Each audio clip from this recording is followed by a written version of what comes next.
Hi everyone, welcome to another episode of Rita's Book Club. On this episode, I'm reviewing Play Along by Liz Tomforde. This is the fourth book of the Windy City series, and I was so excited to read it about Isaiah and Kennedy after the banter we saw between them in the previous book.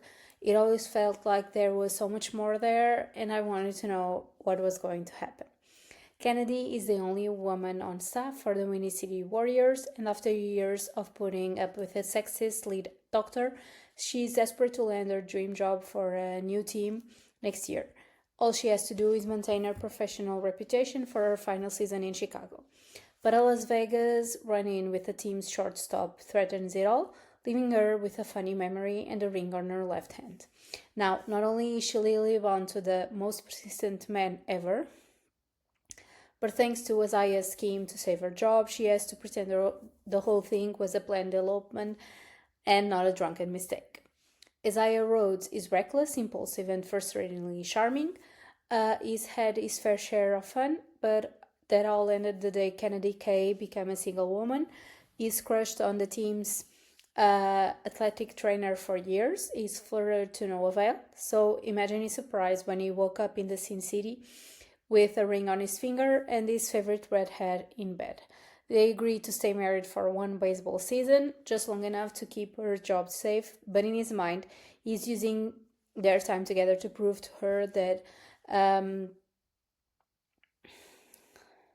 his husband material. Kennedy might be reluctant to join in on their game, but it's one he refuses to lose.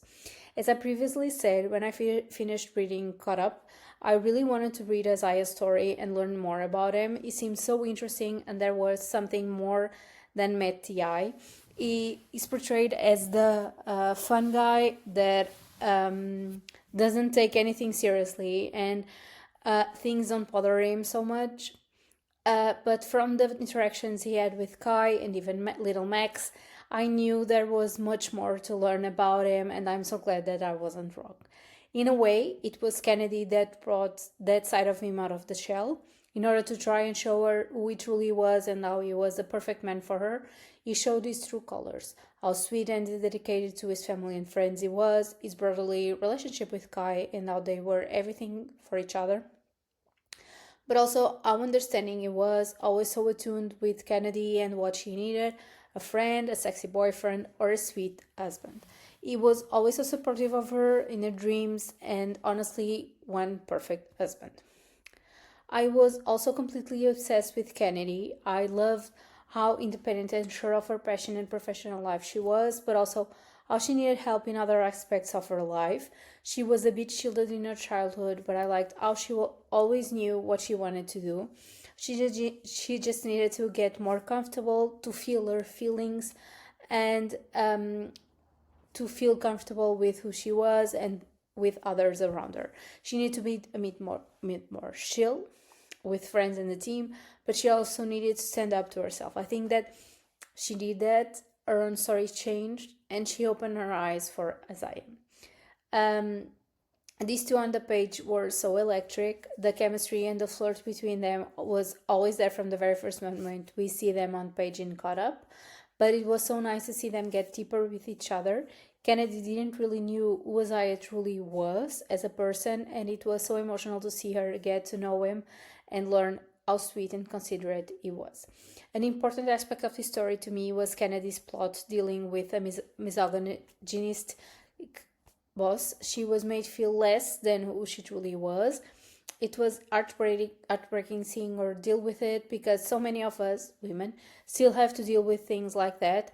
So that storyline felt deeply relatable, but it was also so important for me that she didn't let Isaiah deal with it and change things for her.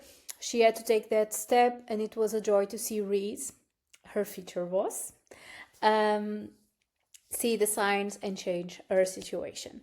Also, I really love the friendships we got to see of Kennedy and Miller. These two were so funny together and a fantastic duo, always being there for each other. And even though it was incredible to see Isaiah and Kay's relationship from Isaiah's side, it was so hilarious to see him relate with the other players and how in love he basically was with all of his friends. Finally, and I know I keep saying this, but I absolutely love to see the other characters in the series.